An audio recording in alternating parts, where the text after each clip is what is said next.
Welcome to Jonathan Reads His Thesis, Episode 2, the Introduction.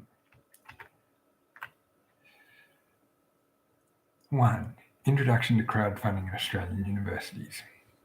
Research crowdfunding in Australian universities brings together the research of the academic, the enthusiasm of the public, and the policies and procedures of the university. Technically, it is funding raised by public appeal that will be spent on activities related to research. As with any specialised activity, it has its own lexicon of terms. The public appeal for funds is often called a campaign. In general, they run for 6 to 8 weeks, when the academics involved reach out to as many people as possible directly via telephone and email, and via social media and broadcast media. In general, they are asking people to do 2 things: spread the word about the campaign and pledge funds to the campaign. If the campaign is successful, those pledges will be released to the academic. The campaigns discussed in this thesis are of 2 different types: all or nothing and keep it all. All or nothing campaigns set a specific target, for example, $10,000. If they receive pledges that equal or exceed that target, $10,000 or more, they get all the funds. If they receive pledges below the target amount, $0 to $9,999, they receive nothing, and all pledges are returned to the donors. Keep It All campaigns also set a target, for example, $10,000. However, this is a nominal amount used to indicate how much they are aiming to raise. They do not need to reach that target. They get to keep any funds that are pledged to the campaign. For example, if $5 is pledged, they receive $5. When pledged funds are released to the academic, they are considered donations to the project. While there is technically a difference between the two, most participants use the term donations or funds throughout their interviews, and I have used the term donations throughout this thesis. They are donations because Australian universities have charitable status. Any donation of Australian $2 or more is tax deductible because of that charitable status. There are 3 stages to a crowdfunding campaign: planning, the campaign itself, and a post-campaign phase where rewards, if any, are distributed and everyone is thanked for their support. In planning the campaign, academics generally prepare 1 to 2 pages of text that describes what research they are trying to fund in terms that the public will understand. A 2 to 3 minute video describing their research, a very brief budget outlining how they will spend the funds, and brief biographies of the people involved. The text of a crowdfunding campaign generally wouldn't run to more than 4 pages in total. They might also provide small rewards for people who donate funds. These might be immaterial, such as a thank you on social media, or material, such as a tea towel commemorating the project. If they are material rewards, they will need to organise for them to be made and estimate shipping costs for them to be sent out.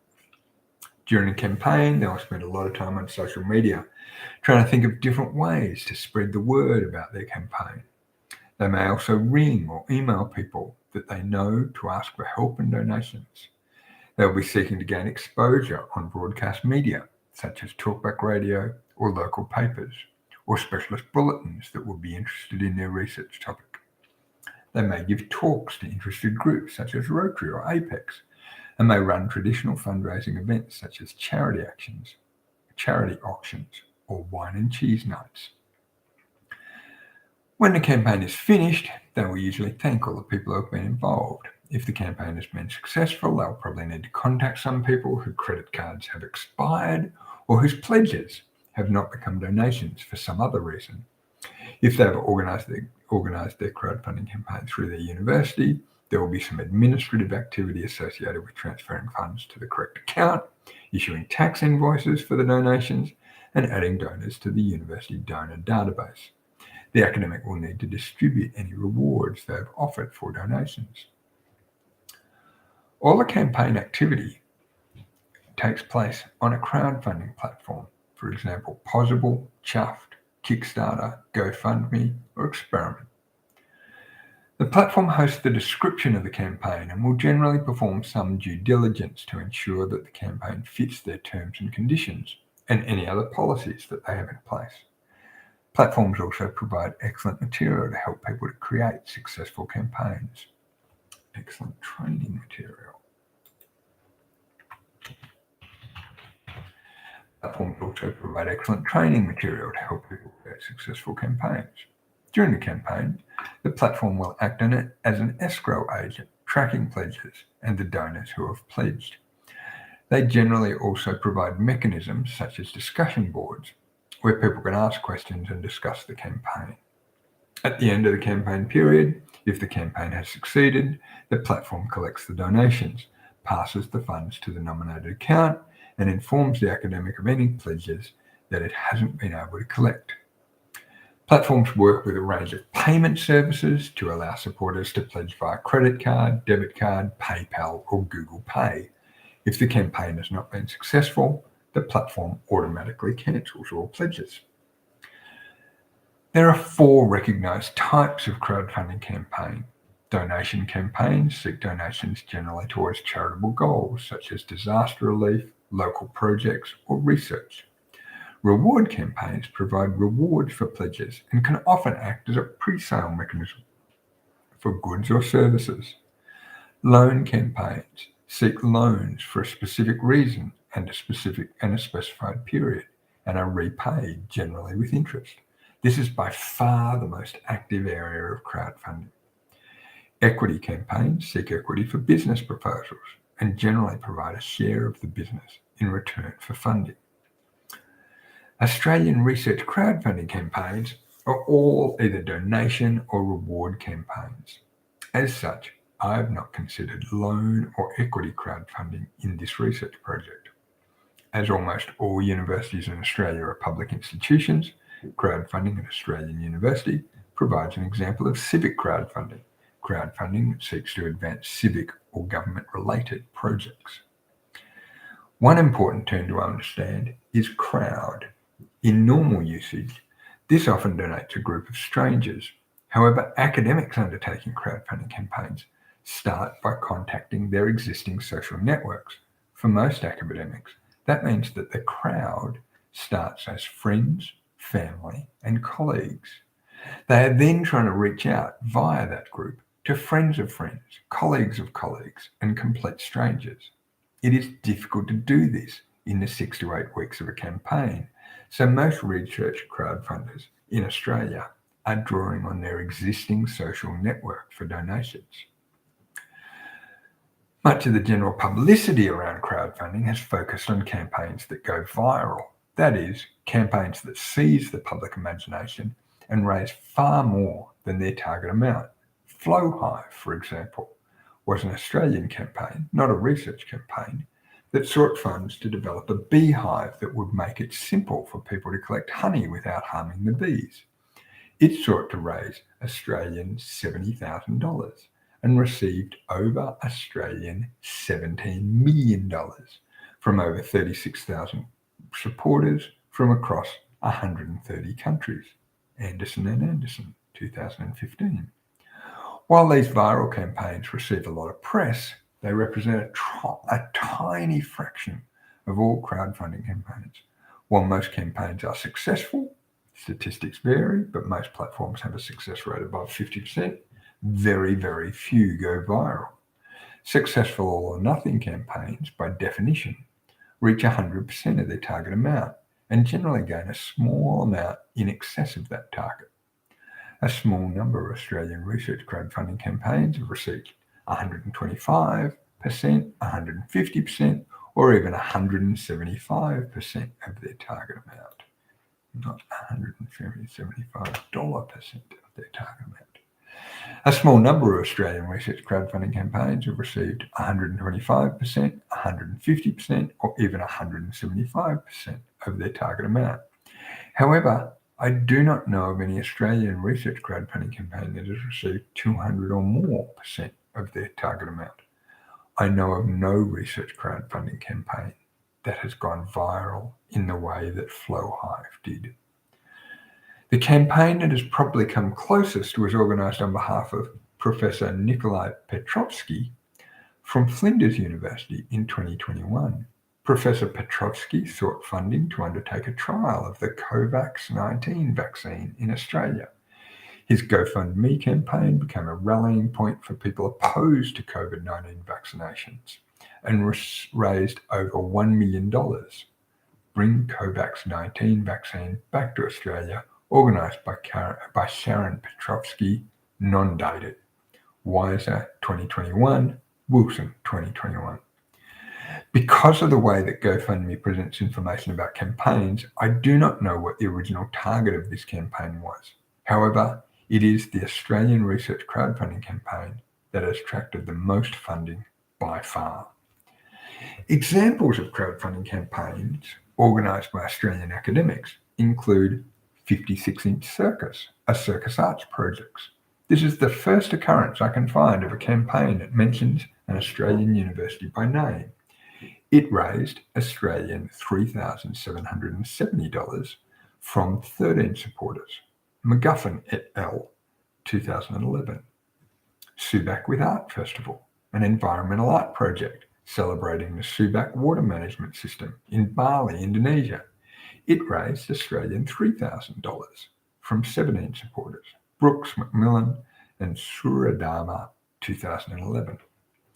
Autism Lost Girls, a program to discover undiagnosed girls with autism spectrum disorder, ASD. It failed to raise any funds. 15 people promised Australian $572 towards an all-or-nothing goal of Australian $10,000. May 2013. Choosing Not to Choose, an exploration of why parents choose to homeschool their children that raised Australian $2,010 from 23 supporters. B English 2013, R English 2014.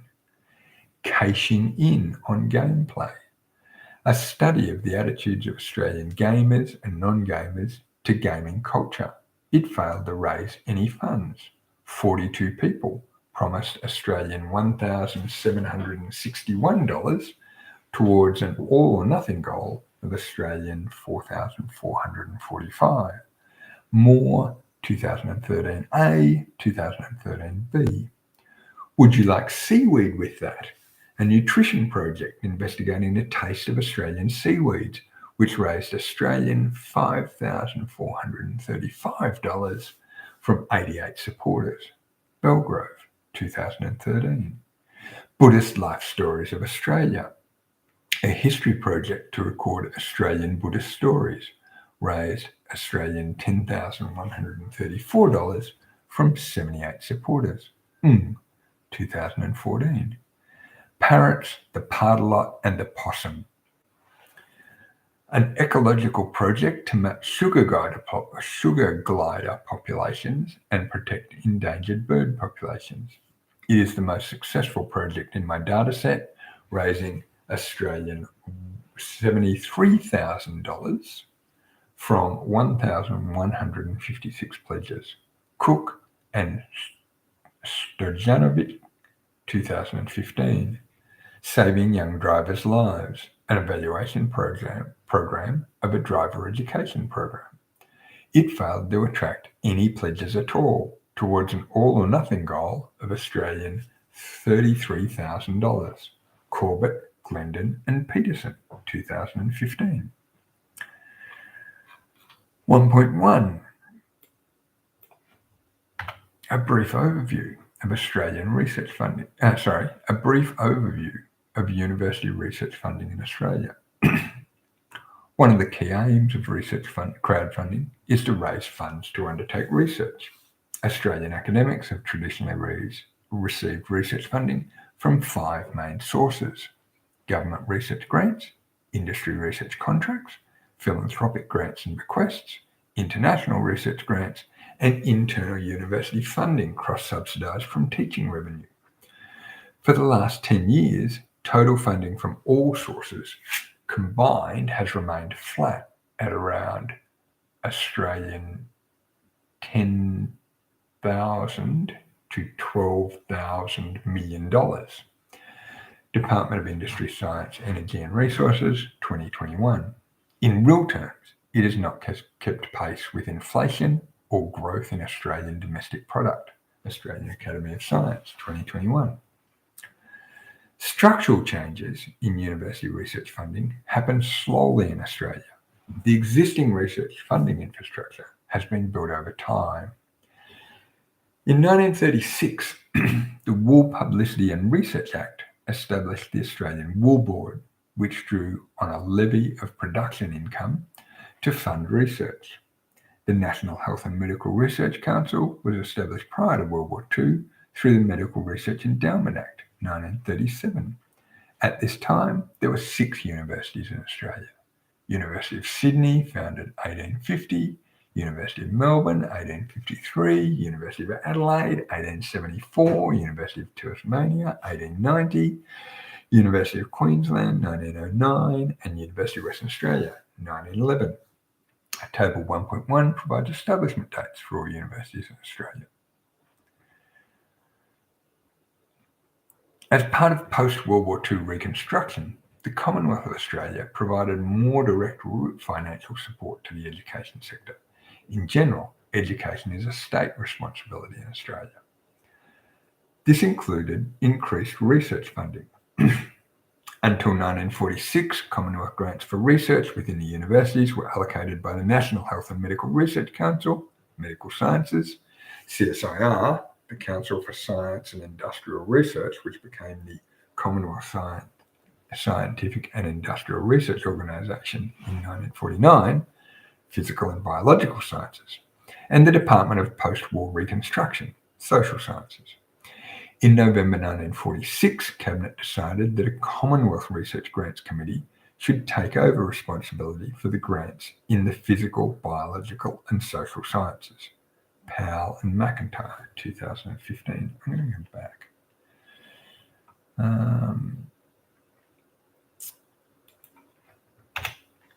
Research government funding for research in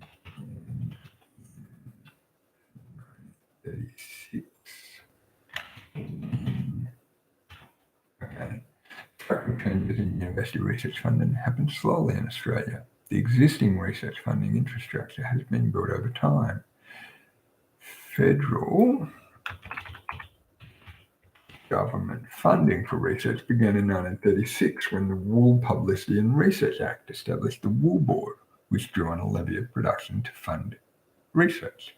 1937, post-World War II, Powell and McIntyre, 2015. The Commonwealth Research Grants Committee did not actually award the funding. They worked with the Vice-Chancellor's Committee. Let's capitalise that.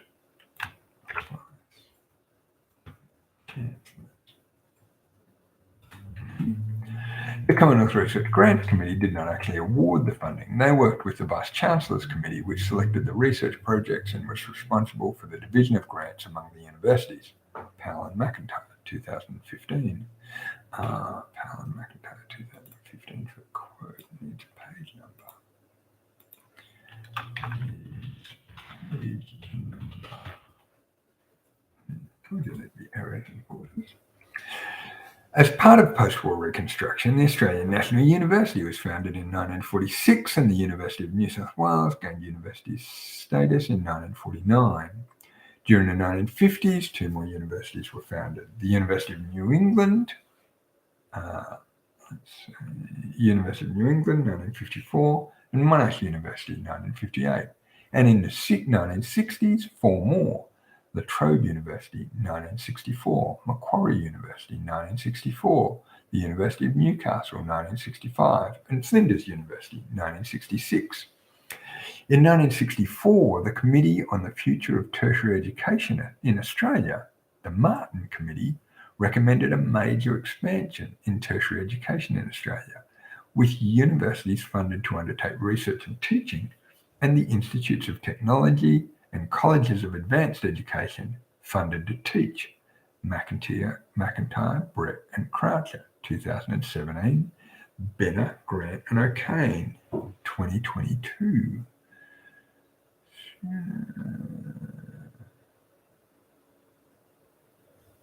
Yeah, okay.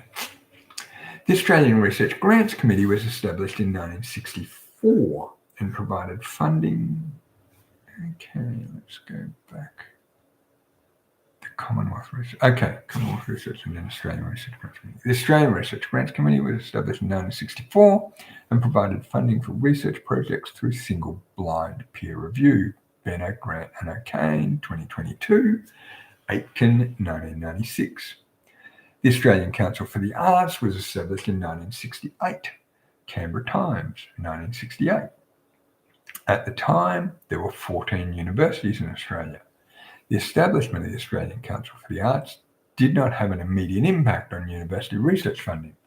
This changed as the role of the council has changed and through the mergers undertaken to create the unified national system.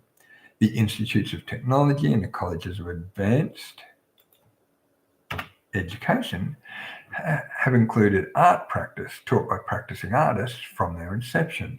More recently, several of the state-based colleges of the arts have merged with universities, bringing art funding into the scope of Australian university funding. Okay, and now we have table 1.1.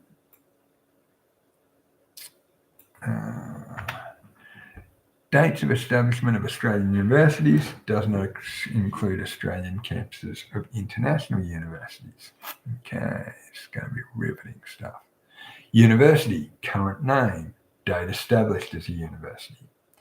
1. University of Sydney, 1850. 2. University of Melbourne, 1853. 3. University of Adelaide, 1874.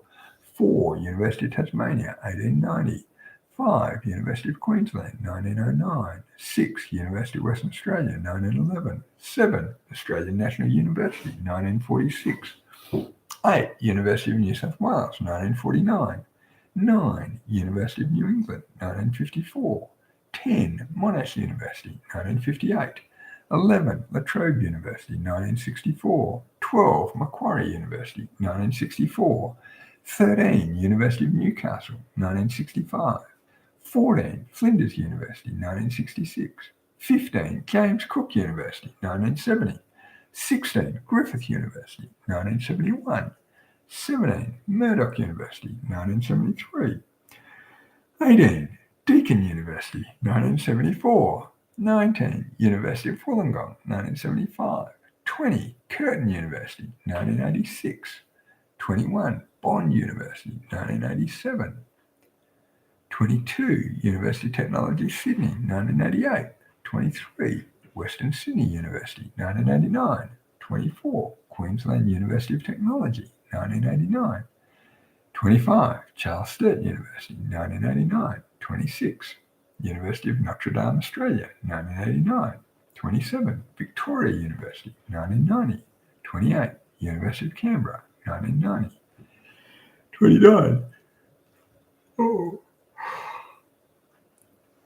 University of South Australia, 1991. 30. Edith Cowan University, 1991. 31. Australian Catholic University, 1991. 32. RMIT University, 1992. 33. Swinburne University of Technology, 1992. 34. Central Queensland University, 1992. 35. University of Southern Queensland, 1992. 36. Federation University Australia, 1994. 37. Southern Cross University, 1994. 38. University of the Sunshine Coast. 1994. 39. Charles Darwin University, 2003. 40. University of Divinity, 2012. 41. Torrens University Australia, 2014. 42. Avondale University, 2021. Over time, the production levy model used to fund agricultural research had continued to develop. By 1967, there were 5 industry-funded. By 1967, there were 5 industry research funds: wool, wheat, dairying, meat, and tobacco. By 1982, 13 commodities were obligated to provide funds for research. Today, in 2015, Nearly all the major natural resource industries in Australia have levies on producers, thereby raising revenue for research. In all, 2015, page 119. In 1978, the levy model was extended to the mining industry with the introduction of a levy on coal production and the creation of the National Energy Research, Development and Demonstration Council, Australian Council Association Research Program, ACAR, 2012. There has always been an international element to research and research funding in Australia. There have been a number of bilateral research funds with other countries, primarily managed by the Australian Research Council and the National Health and Medical Research Council. Australia's most significant contribution to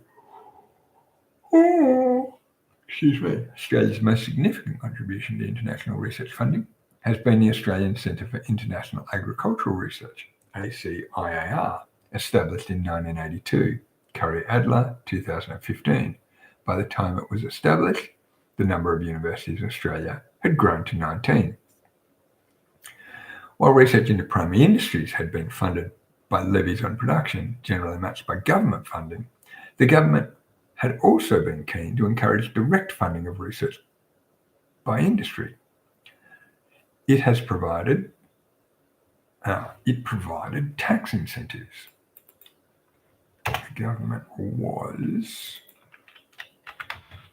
While research into primary industries has been funded by levies on production, generally matched by government funding, the government was also keen to encourage direct funding of research by industry. It provided tax incentives to businesses that invested in research and development, and both the Australian Research Council and National Health and Medical Research Council have funded grants that required investment from industry. However, Australian industry has not had a strong history of funding university research. Chubb, 2014. Figure 1.1 shows the relative proportion of research and development within the higher education sector by source of funds. Business is a relatively small proportion compared to Australian competitive grants and other Commonwealth government funding, marked as other schemes. Australian Bureau of Statistics, 2022. And then we have figure 1.1, higher education research and development, HERD funding by source of funds, Australian Bureau of Statistics, 2022. A new word entered the research lexicon during the 1980s, or rather an old word formed from an ancient language, innovation. McIntyre, Brett and Croucher, 2017, page 191. In the 1980s, the rise of entrepreneurial funding, such as biotechnology startups, signalled a new phase in industry support for research funding, with a small number of spin-off companies capturing the imagination of government and university administrators. WFSI, 1986. Despite this, in 2019, Australia ranked last by a significant margin in the Organisation for Economic Cooperation and Development, OECD, Group of Nations ranking of collaboration for innovation between businesses and universities or government organisations. Office of the Chief Economist, 2019. The introduction of the Unified National System in 1988 represented a major structural change in tertiary education in Australia. It introduced a series of measures that moved Australia's elite university system into a mass education system by collapsing the tripartite system of universities, institutes of technology, and colleges of advanced education established in 1964. Benner, Grant and O'Kane, 2022, McIntyre, Brett and Croucher, 2017. In 1987-88, Don Aitken, chair of the Australian Research Grants Committee, worked to reform the committee in line with changes being proposed for the Unified National System. In 1988, The Australian Research Grants Committee was disestablished and the Australian Research Council was formed.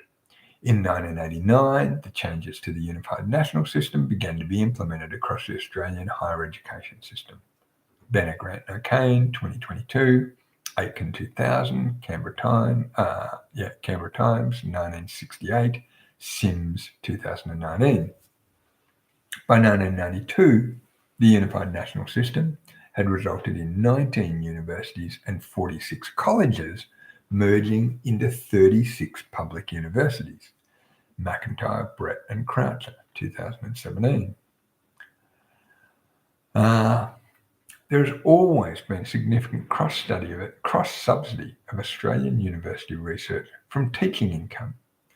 The changes implemented as part of the Unified National System also allowed for full fee-paying students to be enrolled from foreign countries. This fundamentally changed the income stream of many universities. The changes can be seen in Figure 1.2, Gallagher, 2000, where the student contributions in 1939 represent fee payments by local students to an elite system, whereas the similar proportion of student contributions shown in 1998 represent fee payments by overseas students studying in a mass education system. When COVID-19 restricted travel across the world in 2020, those universities that were reliant on overseas student incomes suffered a catastrophic fall in income. Larkins and Marshman, 2021. This reduction in income subsequently reduced the cross-subsidies to internal research funding. And then we've got Figure 1.2, university income by source, drawn from the emergence of entrepreneurial public universities in Australia, Gallagher, 2000. The demand for government research funding has outstripped the amount available almost since the Unified National System was put in place. In allowing all members of the Unified National System to be research universities, the government expanded the number of investigators. It also increased the pool of money to support their research, to support their projects. But the first rule of research is that no matter how much money is provided, there is never enough. McIntyre, Brett and Croucher, 2017. Needs a page number. Okay. With more academics able to apply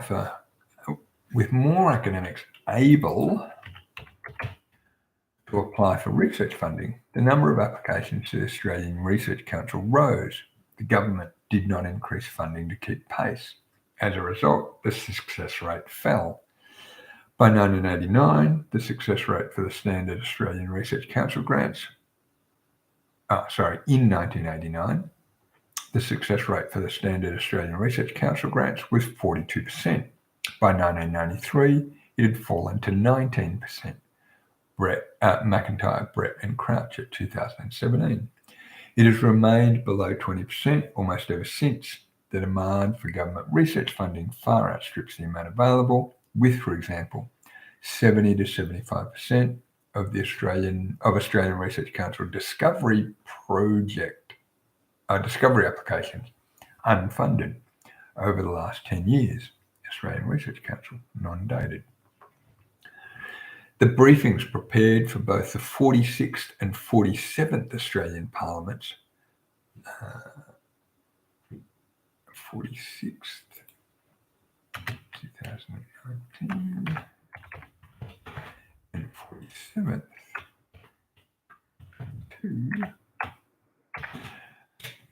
briefings prepared for both the 46th, 2019, and 47th, 2022. Right.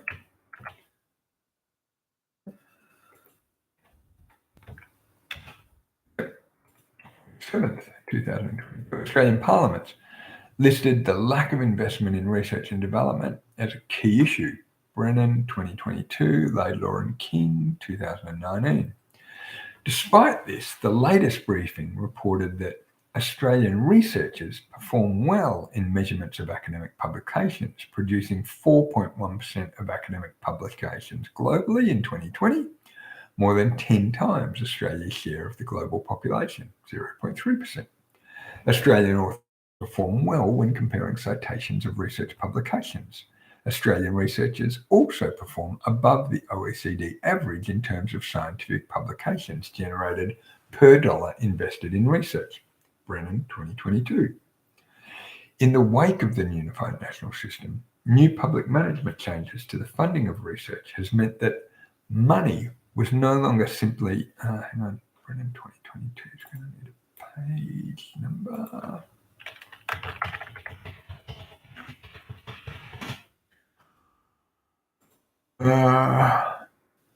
It allowed research to be conducted. It became the measure of value and even the goal of research activity. McIntyre, Brett and Croucher, 2017, page 180. Measuring academic performance based on competitive research funding, publications and higher degree completions has had a perverse effect on patterns of behaviour. McIntyre, Brett and Croucher, 2017, page 182. Australian universities are some of the largest not-for-profit and charitable organisations in Australia. Yazdani, 2020. Philanthropic funding has always played a small but measurable role in funding Australian university research. However, it is not always a predictable source of funding. Statistics on deductible gifts, i.e. donations, are collected across a number of categories, including research. Data from 2009 to 2020 shows that private ancillary funds, one vehicle for making donations in Australia, varied enormously from year to year. In 2010 to 2011, just under 5 million Australian dollars was donated for research, whereas the year before, Australian 25 million was donated, and the year after, Australian $32 million was donated. Public ancillary funds show a downward trend over the same period, donating Australian $26.5 million in 2010 to 2011 and declining year by year until 2018-2019 when they donated Australian $4.5 million. They show a small uptake in 2019-2020 to Australian $7 million. They show a small uptick in 2019-2020 to Australian $7 million. McGregor Lowndes, Balkazan and Williamson, 2022. It should be noted that not all research donations would have been made to universities, and that universities would also have been the beneficiary of much of the funds donated under the education category. Unfortunately, these funds are these donations are highly concentrated. In 2019, 73% of donations were donated to just 5 universities. Other universities received, on average, less than 1% of donations. Yazdani, 2020. The most recent change to research funding in Australian universities has come as a reduction in costs. The emergence of open research has reduced or eliminated some research costs. Open source code provides much of the software that Australian universities use, and open data can provide significant savings through collaborative sharing practices.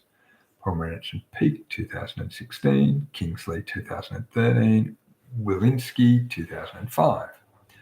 Open access publication, on the other hand,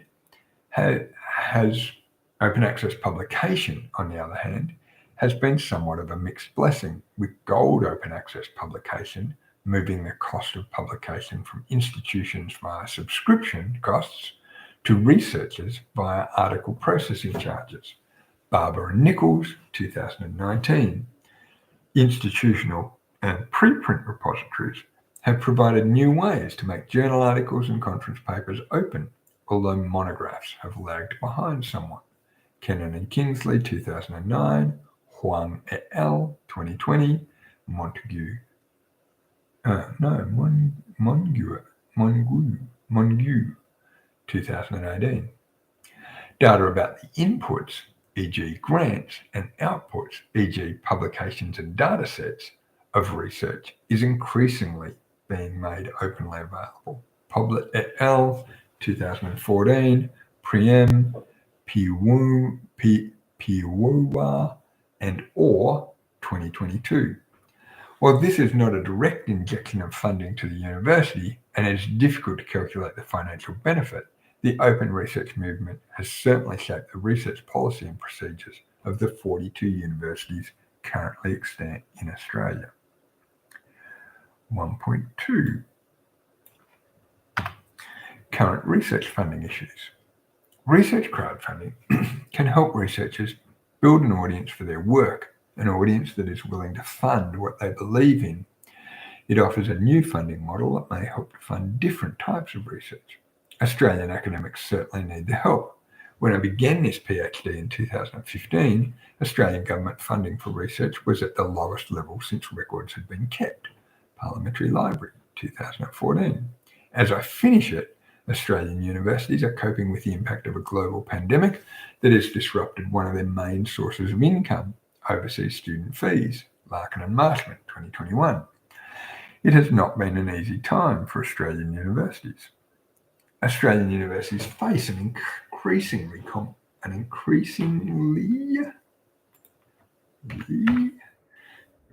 Australian universities face an increasingly complex world. The complexity of the ecological, social, and economic effects of climate change will increasingly require multidisciplinary research conducted in conjunction. I think we get rid of one of those increasingly. The complexity of the ecological, social, and economic effects of climate change will require multidisciplinary research conducted in conjunction with affected communities, policymakers, and other stakeholders. The current government requires greater evidence of national value for research. The government recently changed how infrastructure funding is distributed, with universities being rewarded for research conducted with non-academic partners. As a result, universities are keen to encourage research that engages with the community, government, and industry. There is an ongoing drive to try to commercialise research and engage with industry funders, even though this has historically not shown great returns for Australian universities. Chubb, 2014. Security agencies now require evidence that no military or dual-use research benefits will flow to China, Iran, or a range of other state actors. Let's just make that one paragraph. At the same time, the research capacity of Australian universities is shrinking. In the last 2 years, universities have reduced the absolute number of academic positions in Australia in response to reduced international student income, Larkin and Marshman, 2021. Those that remain have less autonomy as the ability of academics to operate independently has been increasingly constrained by government restrictions and by new public management approaches to university governance, Bullitt, Lewis and Lee, 2021. Academics on permanent contracts feel constrained by the need to satisfy quantitative performance expectations expressed as research metrics measured in dollars won, papers published, and students graduated. Burnell, 2016. Their colleagues on fixed term or fixed duration contracts do not fare much better. University policies or research funding guidelines often require grant recipients to have an employment contract that extends to the end of the research grant. Thus, if they reach the end of their postdoc contracts, as they reach the end of their postdoc contracts, staff on fixed-term contracts may become ineligible to apply for some grants. In addition, they feel that they are forced into competitive behaviour through lack of job security in an environment that no longer feels secure, where they are doing more teaching and administration and less research. Holly et al., 2018. Academics on permanent or limited term contracts no longer form the bulk of the academics in Australia.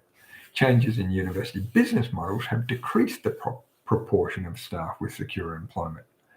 While there is disagreement on the precise percentages, over half the academics in Australian universities are paid by the hour on casual contracts, also known as contingent, adjunct, zero-hour or sessional contracts. Dados, Goodman, and Yuzukawa, 2019. Academics on casual contracts are generally barred by funding rules and university regulations from competing for research grants. After spending years and tens of thousands of dollars on their PhDs, they find that they cannot secure research funding, one of the key metrics for winning a permanent academic position. Richardson, Ciceno, and Wardle, 2021. Our existing models of research funding are no longer serving the majority of our academics. We need new approaches. A broader range of research funding models will allow for the funding of different types of research. While research crowdfunding is not the panacea for all these problems, it does provide a new model for research funding. Crowdfunding creates space for research that has direct investment from many people. This allows diverse actors to contribute to research solutions. 1.3. A new model of research funding. Research crowdfunding differs from other models of funding, such as government funding and industry funding, in that it is not peer-reviewed and is not commercially sensitive. While technically a form of philanthropic funding, it also differs from philanthropic grants and donor bequests in two important ways. The donations come from a large number of people rather than one organisation or donor, and the process of raising funds is public and open rather than being governed by confidentiality agreements. While universities are highly experienced in administering funding from existing sources, they have been slow to adapt their processes to this new source of funding. Crowdfunding provides new opportunities for some academics, but also presents challenges for their universities. Understanding this new model of funding is useful and provides a way to reflect on how other research funding works. The overarching question that has driven this project is crowdfunding a sustainable research funding model for Australian universities? To answer this question, I have mapped out how much crowdfunding Australian academics are doing and sought to understand how researchers and administrators have responded to this new model. Much of the literature on crowdfunding focuses on the individual, the crowdfunder, or the project, the crowdfunding campaign. My primary focus is the university as an organisation and its relationship to crowdfunding. I want to understand how an academic's relationship with their university changes how crowdfunding works. Any adult can undertake a crowdfunding campaign. Academics can undertake crowdfunding campaigns as private individuals, and many do. I'm seeking to understand how their relationship with academia and their employment within a university changes how crowdfunding works. While the university sits at the centre of this inquiry, the actions of individual academics can't be understood separate from their place within the university system. The relationship between an individual academic and their university is governed by their employment contract. Their relationship with other academics is governed by the norms of their discipline. I seek to understand those relationships in order to understand whether crowdfunding can be a sustainable research funding model for universities. 1.4. An Australian case study. This thesis draws on Australian data. Crowdfunding is a cultural phenomenon bound by law and by attitudes to money. By providing an Australian case study, I am seeking to limit this research to the academic culture that I understand. In doing so, I'm responding to a request by Regina Lennart-Gensinik, who called for conducting further research taking into account other countries and sectors. Lennart-Gensinik, 2011, page 37. National case studies are important because crowdfunding is limited by national legislation and case law. In 2012, Finnish police sought to prosecute Senja Larsson for her crowdfunding campaign, Senja Teaches You Swedish. While Senja Larsson and her supporters saw the crowdfunding campaign as a pre-sales mechanism, the police argued that, under the Finnish Money Collection Act, collecting money without compensation requires a fundraising permit, which can only be applied by a non-profit organisation or foundation. Individuals cannot apply nor be granted this permit. Anston, 2018, page 25. That restriction may not apply in other jurisdictions. Crowdfunding is also limited by platform terms and conditions which sit within national legislation.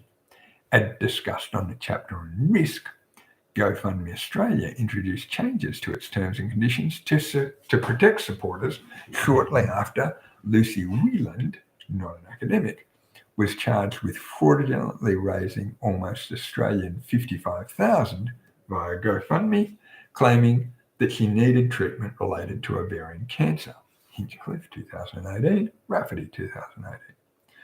As well as the terms and conditions of the platforms, crowdfunding is limited by the terms and conditions of the payment gateways, which sit within national regulatory frameworks.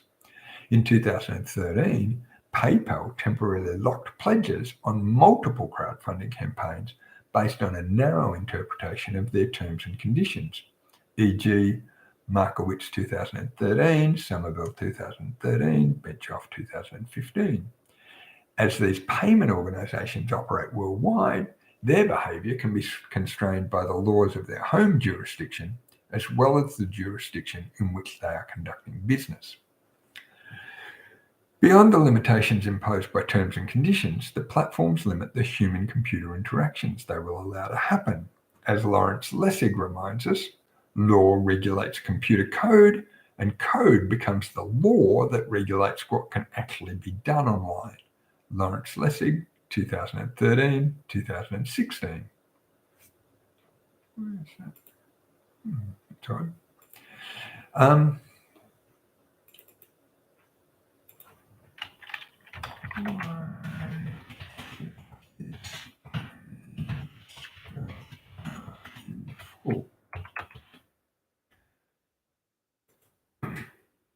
The two platforms used by most research crowdfunders in Australia either allow all or nothing campaigns, possible, or keep it all campaigns, chuffed. These choices are hard-coded. You cannot run a keep it all campaign on possible, for example. Crowdfunding is constrained by customs and culture related to money. Asking for money, giving money, and receiving money are all deeply cultural acts. In Money and Emotion, Ali Hochschild distinguishes between warm and fuzzy money, which calls for emotional attachment, and cold cash money, which calls for emotional detachment. Hochschild, 2017, page 161. This has been explored with regard to remittances, for example. Supriya Singh writes, different kinds of money were shaping and being shaped by social relationship and cultural values. Singh, 2017, page 184. Participants in my research used terms such as begging and pestering for funds, as well as describing the gratitude that they felt when people donated. Finally, crowdfunding is constrained by individual mores and the capacity of people to participate. Individuals make moral choices about what they will crowdfund and how they will conduct their campaigns. Jacqueline Gill created the hashtag #FakePenguinFacts during her crowdfunding campaign and released satirical and funny tweets about penguins to bring attention to the campaign. Gill, 2014. She later wrote, remember that time we crowdfunded our research using fake penguin facts because real penguin facts didn't get clicks? Yeah, penguin emoji, poo emoji. Dr. Jacqueline Gill, at Jacqueline Gill, 2019. Besides being focused only on Australia, the scope of this study is limited to universities. As a result, crowdfunding campaigns by independent research organisations, such as those run by staff from the Walter and Eliza Hall Institute for Medical Research, were excluded. While these are research crowdfunding campaigns, I did not have the resources to check if all independent research organisations in Australia had conducted crowdfunding campaigns. Moreover, as this is practitioner-based research, I wanted to work within the boundaries of what I knew and understood, which is the world of universities. In the main, I've limited the research to campaigns that used the Chuffed, Possible, Indiegogo, or Rocket Hub, now defunct, crowdfunding platforms. While I looked for Australian academics on other crowdfunding platforms, I only found campaigns on these 4 platforms. As a result, I cannot speak with authority about other platforms. The scope is limited to those crowdfunding campaigns that encompass activities that could be broadly defined as research, as described by the Australian Government, Australian Department of Education, 2019. This includes campaigns related to research or science communication and other activities that support research. It also includes arts-related activities, e.g. 56-inch circus campaign to fund circus equipment, as creative activities undertaken by practicing artist academics at Australian universities are classed as research activities. It excludes teaching-related activities such as sponsoring students and the development of teaching materials. It also excludes campaigns for non-research activities that take place at the university, such as hiring a university venue for an outside event. I've also limited the scope to staff employed by the universities. This excludes a lot of interesting research-related campaigns undertaken by postgraduate and final year students. I restricted the scope to staff because I wanted to understand whether crowdfunding was a suitable funding model for universities. Students, by their very nature, have a limited connection with their university. Even taking into account the growing precarity of staff at Australian universities, staff members have an ongoing contract with the university and have chosen academia as their career. By limiting the scope to staff, I have a better chance of answering my research question. I only investigated campaigns that were conducted primarily in English. I do not have a second language and did not have the resources to engage with other languages. As I said in the preface, let's capitalize preface. As I said in the preface, this research is practitioner-based. As a research administrator, I seek to understand how administrative processes might support the adoption of research crowdfunding. In my professional role, I have provided administrative support for 2 academic crowdfunding campaigns, both unsuccessful.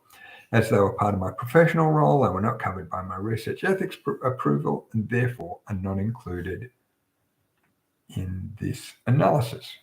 To avoid any appearance of conflict of interest, I chose not to include participation from the university where I was a student, nor the 2 universities where I worked during this research project. 1.5 Overview of the thesis. Apart from the preface, with capital P, this introduction with capital I, a conclusion, capital C, and an afterword, capital A. This thesis has 8 substantive chapters. After providing an overview of the relevant literature and the methods, they progress from the experience of the individual to the issues of the organisation. 1. Debates around research crowdfunding provides an overview of the literature. 2. Crowdfunding activities at Australian universities provides a description of my methods. 3. Research crowdfunding through a lens of self-care focuses on the individual academics. 4. Issues related to crowdfunding at Australian universities. 5. Risk in Australian university crowdfunding. 6. Administration of crowdfunding at Australian universities. 7. Sustaining crowdfunding at Australian universities, which seeks to provide a business case for research crowdfunding. 8.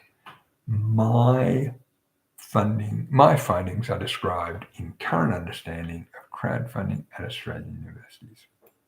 1.5.1 Debates around research crowdfunding. The literature review. When academics began crowdfunding for their research, they attracted a lot of commentary, both for and against the idea.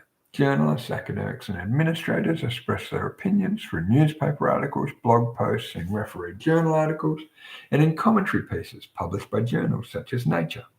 I've surveyed this commentary to provide an understanding of the concerns that commentators had about how this new activity might complement or disrupt existing research funding models. Their concerns were very different from the issues identified by academics who had actually undertaken crowdfunding campaigns. They blogged about their experiences, and because it was so new, also published journal articles providing some analysis of their campaigns as case studies. Others who had organised trials of crowdfunding published analysis of multiple campaigns. Two standout articles were To Crowdfund Research, Scientists Must Build an Audience for Their Work, Burns et al., 2014, and Because It Takes a Village to Fund the Arts, Crowdfunding University Research, Verhoeven and Palmer, 2015. By analysing multiple campaigns, both articles were able to provide an understanding of the work that was required for this new activity. The first article provides information on how much external communication is required to reach an audience who will donate. The second article describes a method for analysing social media communication to understand if academics are actually reaching their audience during their campaign. Because universities in Australia are almost exclusively public institutions, I've focused on the crowdfunding literature related to civic crowdfunding. Because the overwhelming majority of campaigns at Australian universities were donation or reward campaigns, I've examined that literature and not delved into the literature related to lending or equity crowdfunding. In addition to the literature pertaining to crowdfunding itself, I've summarised the literature that sits around this activity, such as the literature related to research funding at Australian universities. Because perceptions of risk and issues related to workload emerged as important issues, I've provided an overview of the literature related to legal risk of Australian crowdfunding and the literature on the well-being of academics, respectively.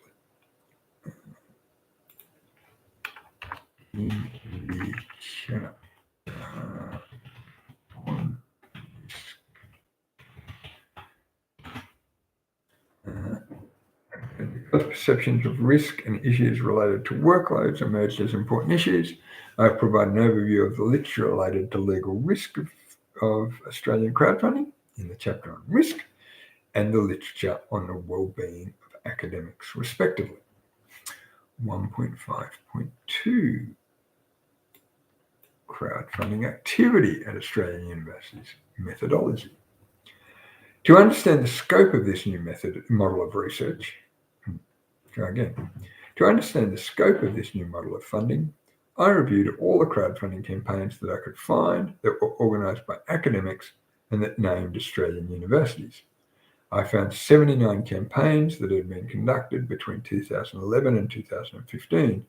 These campaigns were scattered across 27 of the 43 universities operating in Australia at that time, with only 3 universities having more than 5 campaigns. To understand the experience of universities that were supporting this activity, I undertook 21 interviews with academics and administrators at 2 of the most active universities and an interview with the crowdfunding platform used for most Australian research crowdfunding campaigns. These interviews identified both benefits and issues related to crowdfunding at Australian universities. As much of this material as possible has been published as open data sets that can be accessed by other academics. The data relating to crowdfunding campaigns is available online as a spreadsheet. Participants in several of the interviews agreed that their interviews could be openly published as both audio recordings and transcripts. These are available for others to analyse and use in their own research.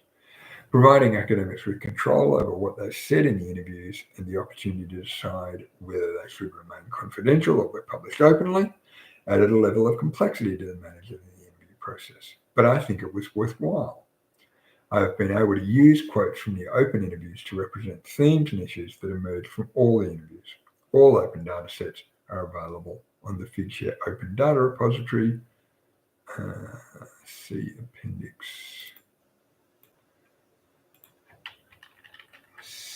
1.5.3 Research crowdfunding through a lens of self-care.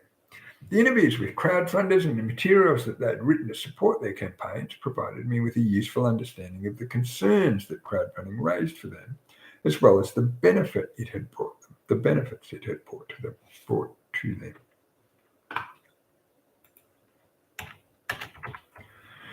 Workload emerged as an important theme for academics undertaking a crowdfunding campaign. To gain a clearer understanding of this issue, I used a framework developed by Jacqueline Lee and Shari Miller, 2013, that examines both the professional and personal aspects of self-care. This allowed me to examine aspects of crowdfunding that were inimical to self-care, as well as those aspects that sustained and encouraged the crowdfunders. This chapter was published as O'Donnell, Jonathan, 2022A, Finding an Audience Who Care, in Reflections on Valuing Wellbeing in Higher Education, edited by Narelle Lemon, first edition, pages 145 to 158, Wellbeing and Self-Care in Higher Education, London, Routledge, with a URL. 1.5.4 Issues relating to crowdfunding at Australian universities.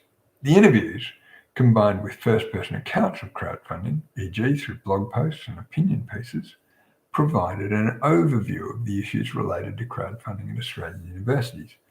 To understand these issues within academic practice, I sought to locate them within the culture of academia. I found a useful way to do this using two interlinked frameworks drawn from the sociology of science.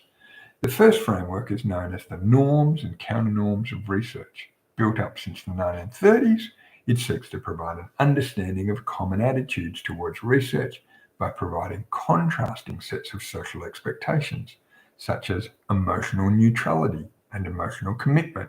Researchers should remain detached from their research, but they are also strongly committed to their research. Merton, 1942, Mitroff, 1974. The 8 norms and counter-norms described in the chapter provide a way to place the issues of research crowdfunding within the expectations of academia. The second framework was developed partly in response to the norms and counter-norms. In the 1990s, sociologists of academia sought to describe how research had changed since the norms and counter-norms had first been developed. They described a new mode of research that is transdisciplinary, with problems set within specific contexts and many different actors, e.g. consultancy firms, creating knowledge alongside researchers. They saw research as being socially responsive and highly reflexive and governed by novel forms of quality control beyond peer review. They labelled this sort of research Mode 2. I'm going to capitalise Mode 2. To distinguish it from the research described by the norms and counter-norms, which they labelled Mode 1. L 1994. While these norms and modes are contested and do not provide a completely comprehensive understanding of academia, they did help me to identify areas of academia that might be more or less receptive to research crowdfunding.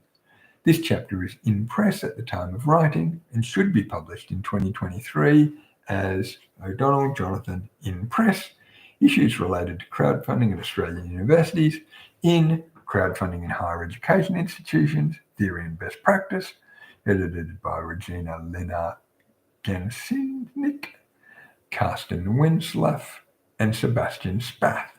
Springer. 1.5.5 Risk in Australian university crowdfunding. One of the biggest issues to emerge from the interviews was the perception of risk associated with crowdfunding. It is axiomatic that crowdfunding must take place in public. You cannot raise funds from the crowd if you do not reach out to the crowd. This is usually done by social media by the academics involved in the campaign. Usually, When academics speak with broadcast media, newspapers, radio, television, they're encouraged or sometimes required to consult with their university communications team first. The communications team can provide advice on how interviews should be conducted and can provide media training for academics. Communications teams also have experience in responding to media that is critical of their university. By contrast, connecting with the public via social media is unmediated. While communications teams can provide social media training, they have much less control over what might happen on social media and may not be aware of the issues that might arise.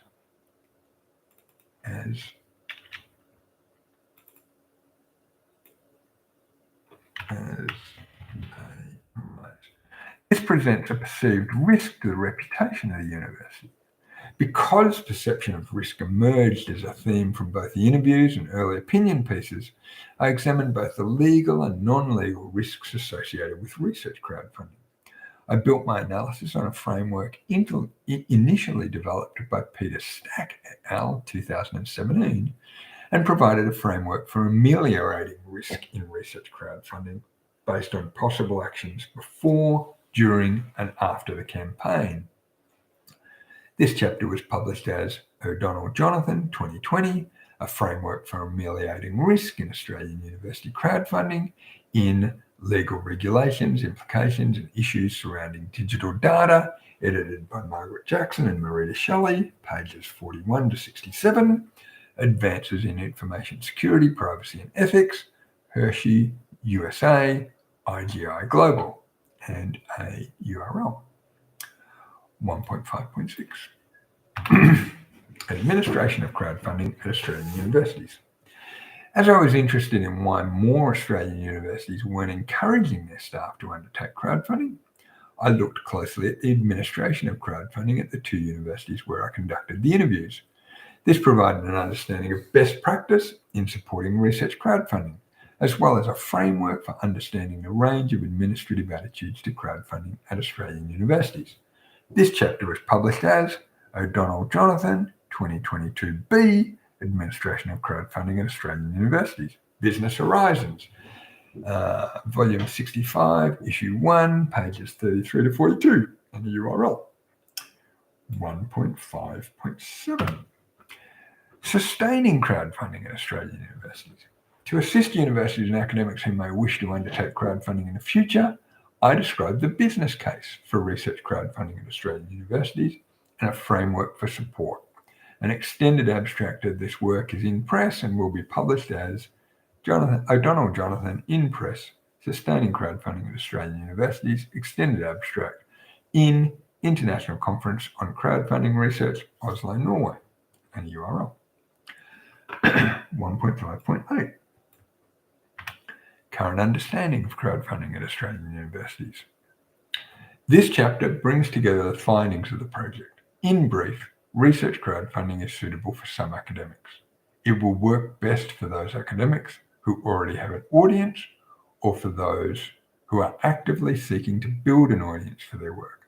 It will generally raise a small amount of funds, as well as providing a program of research engagement activities, staff development for the academics involved, and the chance to connect with friends, family, colleagues, and the public to celebrate the research to be undertaken. This thesis provides data on the number of academics in Australia with crowdfunding experience. It explores the themes and issues of those academics who have undertaken crowdfunding campaigns through their universities and the administrators who have supported them. It seeks to understand crowdfunding's place within the Australian research funding landscape, Australian university, that'll do, and to provide advice to universities who are seeking to support academics who crowdfund their research. And then an enormously, not too long, well, quite a long, pages and pages of references, which are not double spaced and which I'm not going to bother with. But that's sustaining crowdfunding, current understanding, business case. Yeah, okay. All right, so save those changes. That's it. Thank you very much. See you later.